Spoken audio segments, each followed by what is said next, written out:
Sa mga politika natin wala yari Ben Barubal.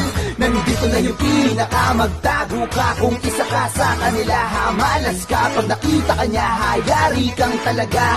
Yung mga politikong di parehas sa bansang Pilipinas, pinipilas ng pinakamaangas nating bida na si Ben Barubal. Hindi na po papayag na maghihiring-hiringan kayo dyan. At I will have you arrested. I promise. Kahit na senador ka, kahit na sinasabi mong matanda ka na, ilang taong ka na sa Senado, try me. Magpahiring ka ng Blue Ribbon ulit. Magpahiring ka. I don't care kung dati kang Senate President, dati kang Speaker of the House, I don't give up. Hindi talagang papahuli kita. Kung hindi papahuli, kung ayaw ng usa, bibit-biting kita, kukwilyuhan kita, palalayasin kita dyan sa floor na yan. Because I am the legitimate Blue Ribbon Chairman. Wow, ang tapang ah. Bibit-bitin na, kukwelyuhan pa. Kung totoong bibit-bitin mo siya, bakit kukwelyuhan mo pa ay binitbit mo na nga? Saka bakit magagalit ka? Di ba nga dapat matuwa ka pa? Sabi mo ikaw yung legitimate Blue Ribbon Chairman, eh di dapat ikaw yung nag-iimbestiga. Tapos may sinasabi ka pang bibit-bitin mo? Sinong bibit-bitin mo? Pangalanan mo! Di mo mapangalanan no? Tulfo ka nga! Bunga nga lang yung matapang sa'yo! Bibit-bitin tapos kukwelyuhan baka mo? Hoy, wag mo kaming pinaglololoko. Wala pa kaming nabalitaan na binitbit at kunwelyuhan ng mga tulfo.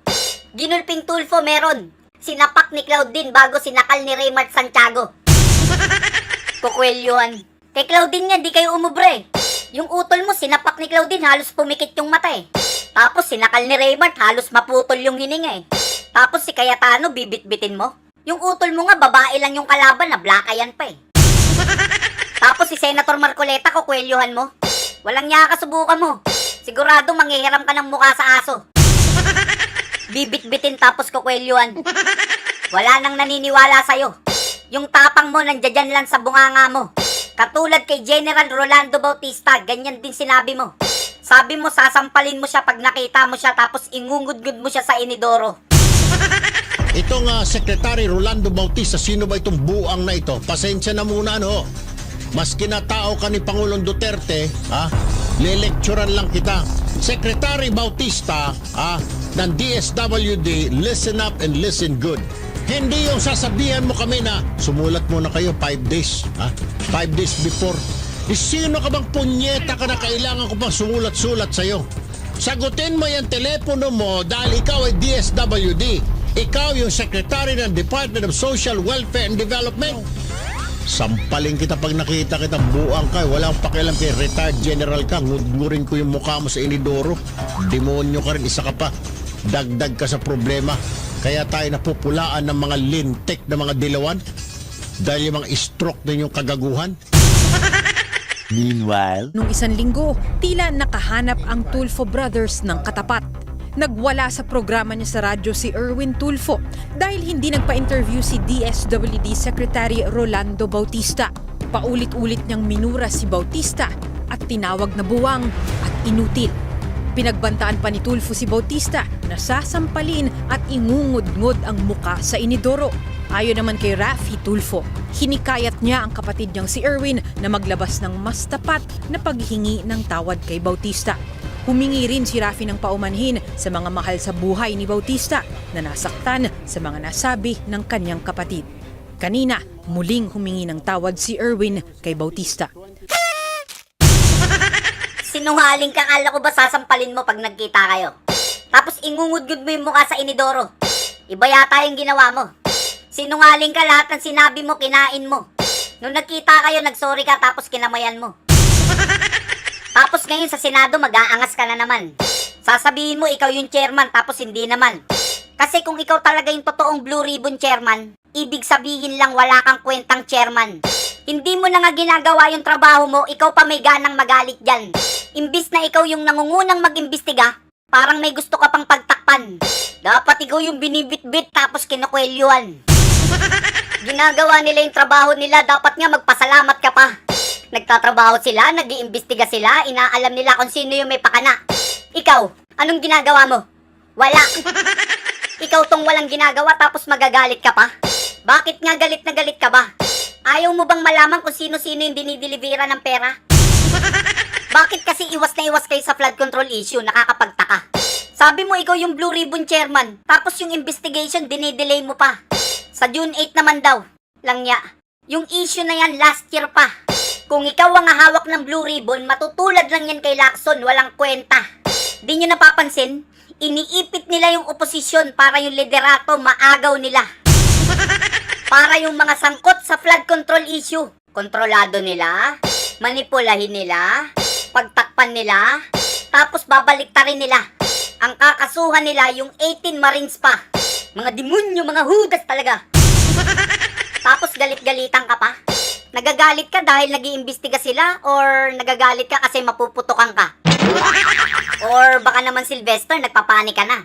Nagagalit ka kasi nagpapanik ka na or nagpapanik ka na kasi kasabwat ka? Bali po, nakapag-deliver po ako doon kay Senator Erwin Tulfo ng 2 beses. Yung una po, 2 maleta, tapos yung pangalawa po, 6. Nasa 20 to 25. Okay, and then medium. Yung medium po, Ang medium ata yung 20 to 25, no? Tama ba? malit po. Yung small po, Okay, tapos yung medium. nasa 40 to 50. Okay, so ang dineliver mo is from 60 to 70. Okay. Tapos yung pangalawang beses po, Your Honor, 6 na malita na po. 6 na gano'ng kalaki? Halo-halo po. Halo-halo na.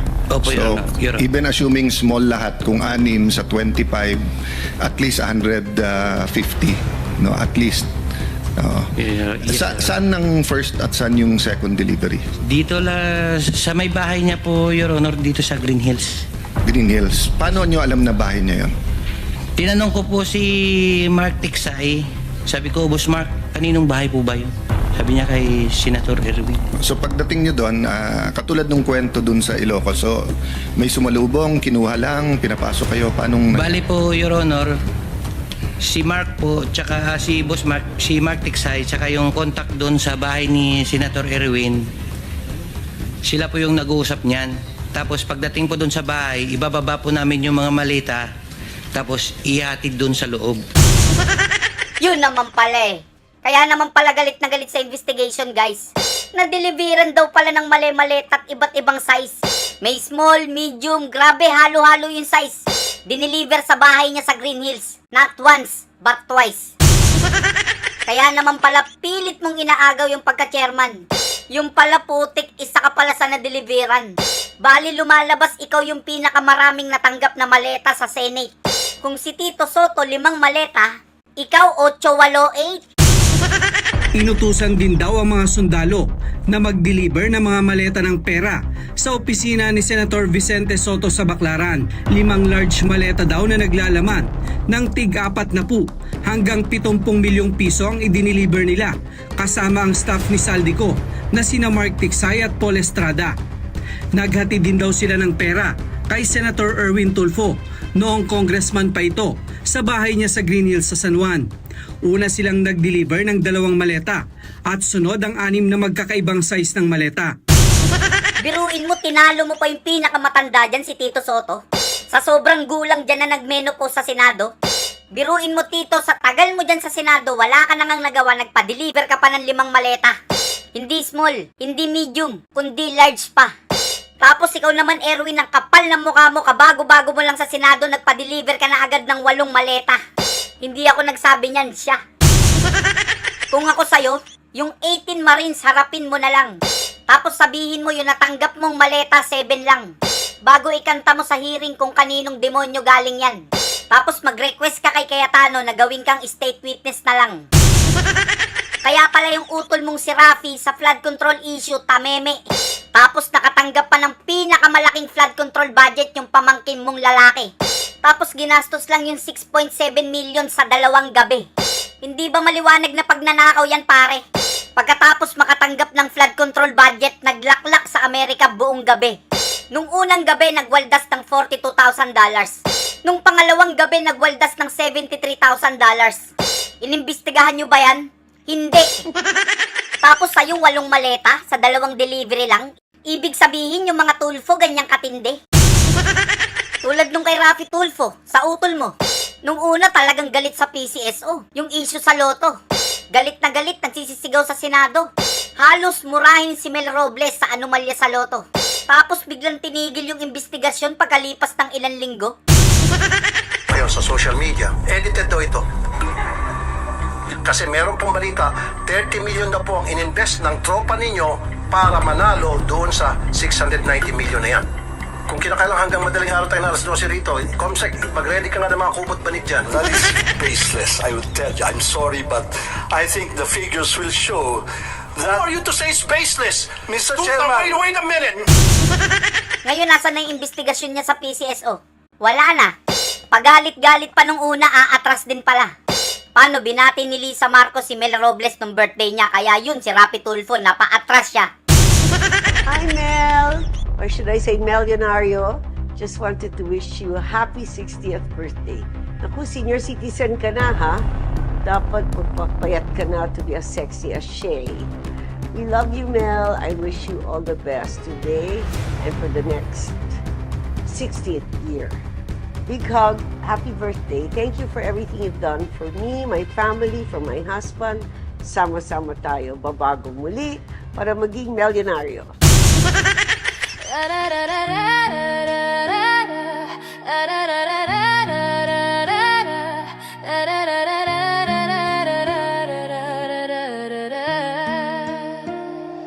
Tatlong magnanakaw, bayan ng dinurog, Bongbong Marcos, Zaldico, pati si Tambasugo. Tatlong magnanakaw, pera'y nilalamon, masang gigising panahon ng paniningil ngayon. Tatlong magnanakaw, bayan ng dinurog, Bongbong Marcos, Zaldico, pati si Tambasugo. Tatlong magnanakaw, pera'y nilalamon, masang gigising panahon ng paniningil ngayon. Unang buhay, si Bongbong ang tanga, Pangulo na inutil, pera lang ang mahalaga. Tulog sa palasyo, walang alam sa galawan, habang nilulustay kaban ng bayan. Pangalawang demonyo, kontraktor nagahaman, Zaldico proyekto, multo ang tangan. Pondo'y binulsa, masay iniwan, ngumingiti pa, parang walang kasalanan. At heto na si Tamba, kapalmuks na buhaya, kasabwat sa korupsyon, hari ng salula sa kongreso, nakaupo parang hari ng pera, pero masay babangon, sisipain ang sistema. Tatlong magnanakaw, bayan ng dinurog, Bongbong Marcos, Zaldico, pati si Tambasugo. Tatlong magnanakaw, pera'y nilalamon, masang gigising panahon ng paniningil ngayon. Tatlong magnanakaw,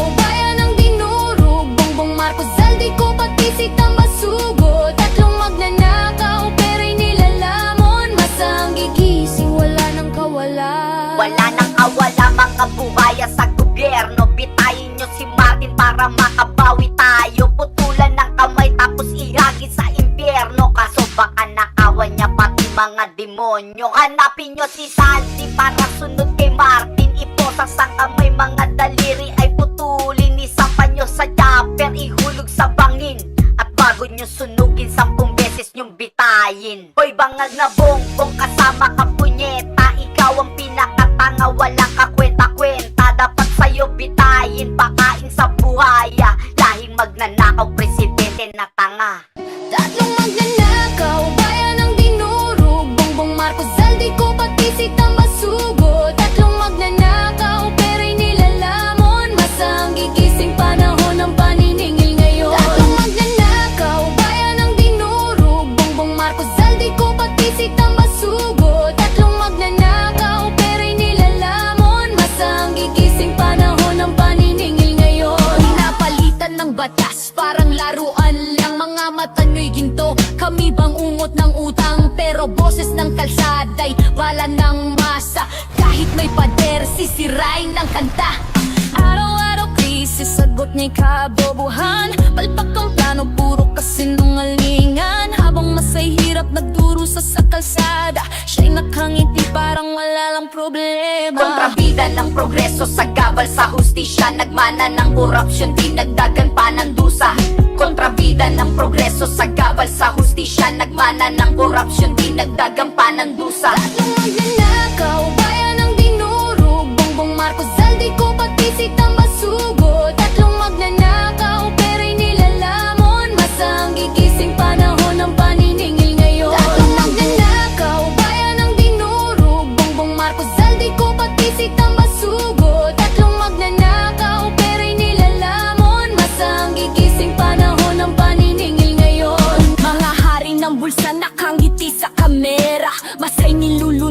sa gutom at problema. Katawan namin pagod, dugo namin binigay, pero kaban ng bayan sa bulsa nyo'y nakalagay. Mga matay nakapikit kami, di nyo nakikita, ngunit galit ng tao'y apoy nasisikla bigla. Hoy, kawatan maririnig, ang tinig aya'y mag-aalab, di nyo kayang supilin. Kontrabida ng progreso sa gabal sa hustisya, nagmana ng korupsyon, di nagdagan pa ng dusa. Kontrabida ng progreso sa gabal sa hustisya, nagmana ng korupsyon, di nagdagan pa ng dusa. Tatlong magnanakaw, bayan ang dinurog, Bongbong Marcos, Zaldico, pati si Tambasugo. Tatlong magnanakaw, pera'y nilalamon, masang gigising panahon ng paniningil ngayon. Tatlong magnanakaw, bayan ang dinurog, Bongbong Marcos, Zaldico, pati si Tambasugo. Tatlong magnanakaw, pera'y nilalamon, masang gigising panahon ng paniningil ngayon. Mga demonyong magnanakaw, garapal mga halimaw, sa laulan na ganid, mga dorobong puro nakaw, balatan ng mga loko, bitayin pa ulit-ulit at matapos na problema at wala nang makaulit. Kung hindi nyo bibitayin, para tayong mga gago na boboto, magnanakaw, boto tas magnanakaw, parang gagong ulit-ulit, ganun lagi ang sistema. Tama ba ko o mali ka, o si Bongbong yung may tama? Kung saan-saan lang puro forma at drama, walang malasakit pati bansay pinaasa, habang kurakot malayang kumikita, masay nagutom kailan matatama. Tatlong magnanakaw, bayan ang dinurog, Bongbong Marcos, Zaldico, pati si Tambasugo. Tatlong magnanakaw, pera'y nilalamon, masang gigising panahon ng paniningil ngayon. Tatlong magnanakaw, bayan ang dinurog, Bongbong Marcos, Zaldico, pati si Tambasugo. Tatlong magnanakaw, pera'y nilalamon, masang gigising panahon ng paniningil ngayon. Bitay, bitay, sigaw ng kalsada, wakasan ng ganit, tapusin ang basura. Bitay, bitay, hasya'y panawagan, tatlong magnanakaw, dapat nang mapanagutan. Tatlong magnanakaw, bayan ang dinurog, Bongbong Marcos, Zaldico, pati si Tambasugo. Tatlong magnanakaw, pera'y nilalamon, masang gigising panahon ng paniningil ngayon. Tatlong magnanakaw, oras nyo'y tapos na, bayan ang huhusga, katapusan nyo'y selyado na. Hoy, hoy, mga buhaya, masaang gigising, wala nang kawalan.